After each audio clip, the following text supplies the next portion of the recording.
ધોરાજીમાં માવઠાના કારણે મગફળી અને કપાસનો પાક બરબાદ. ખેડૂતોની હાલત દયનીય બનતા આજે કોંગ્રેસના નેજા હેઠળ ખેડૂતો ઉગ્ર ધરણા યોજ્યા હતા. વરસાદમાં ભીંજાયેલ ખેતરો, સુકાયેલ કપાસ, મામલતદાર કચેરી આગળ ખેડૂતોનો ટોળો. ખેડૂતોએ સરકારે સમક્ષ સંપૂર્ણ દેવા માફી, પાક વીમા યોજના ફરી શરૂ કરવી અને ટેકાના ભાવે 300 મણ મગફળી ખરીદવાની માંગણી કરી હતી. ધરણા કાર્યક્રમમાં કોંગ્રેસના આગેવાનો લલિત કગથરા અને લલિત વસોયા ખેડૂતોના સમર્થનમાં જોડાયા હતા. કગથરાએ સરકાર પર પ્રહાર કરતા કહ્યું, છેલ્લા 5 વર્ષમાં 7 વખત વરસાદે ખેડૂતોને બરબાદ કર્યા. હવે દેવા માફી જ એકમાત્ર ઉકેલ છે. ધોરાજીના ખેડૂતો સાથે સરકારે મોટો અન્યાય કર્યો છે. હવે લડત રસ્તે ઉતરશે. મરી ગયો. હું તમને બધાને કાનમાં કેવા આવ્યો છું કે અમારા બધાનો જીવ એમાં અમે આવી જઈએ. અમારા બધાનો જીવ અમારી ખુરશીમાં હોય. સમજાય છે? એકવાર ખુરશીના પાયા ડગાવો ને તો ભલભલા મુઈસે લીંબુ લટકતા હોય. બેવડા વળી નામ કે મારો બાપ તારું ધિરાણ કાલથી માફ. મિત્રો, લૈડા વગર જીત નથી થવાની. ખેડૂતો પાસે આપણી બહુ સ્પષ્ટ માગણી છે કે પાક વીમા યોજના ફરીથી ગુજરાતની અંદર ચાલુ કરવામાં આવે. લલિતભાઈ, આપને કહું કે રાજ્ય સરકારે 2020 ની અંદર પાક વીમા યોજના બંધ કરી.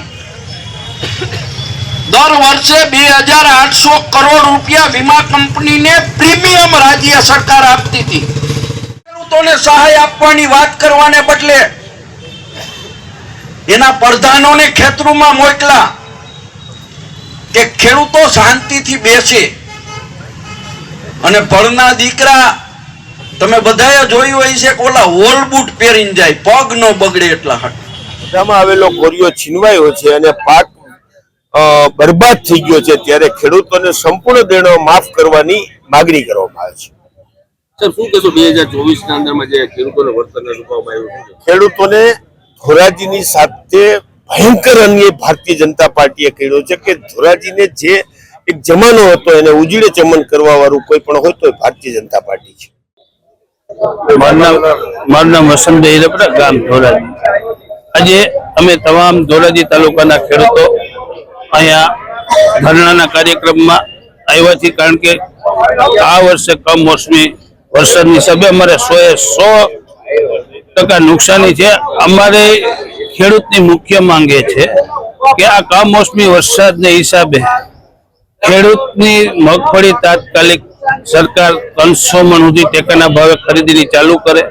બીજો મુદ્દો અમારો એ છે કે જેને પાક વીમા યોજના બંધ કરી છે એ વીમા યોજના તાત્કાલિક ચાલુ કરે, એટલે અમારે ખેડૂતોને આવા ધરણાના કાર્યક્રમ ના કરવા પડે. અમારો ત્રીજો મુદ્દો એ છે કે જે ખેડૂતે ધિરાણ ઉપાડ્યું છે એ ધિરાણ તાત્કાલિક રૂપે માફ કરી અને ખેડૂતને સહાય કરે. આ વર્ષે અમારે પશુઓને ખાવા માટે ચારો પણ નથી વહીતો અને અમારી ખેડૂતની હાલત અત્યારે એટલી કફોડી છે કે દયનીય છે. સેટેલાઇટથી જો મગફળીના વાવેતર કેન્સલ થઈ જતા હોય તો આ સેટેલાઇટ દ્વારા એ લોકો સર્વે કરી અને આ ગતકડા બંધ કરે, ખેડૂતના ખેતરે જવાનું અને તાત્કાલિક અમને ખેડૂતને સહાય કરે. અને અમારે જે આ મુદ્દા આપ્યા છે એ મુદ્દા ઉપર તાત્કાલિક સરકાર વિચારણા કરી અને ખેડૂત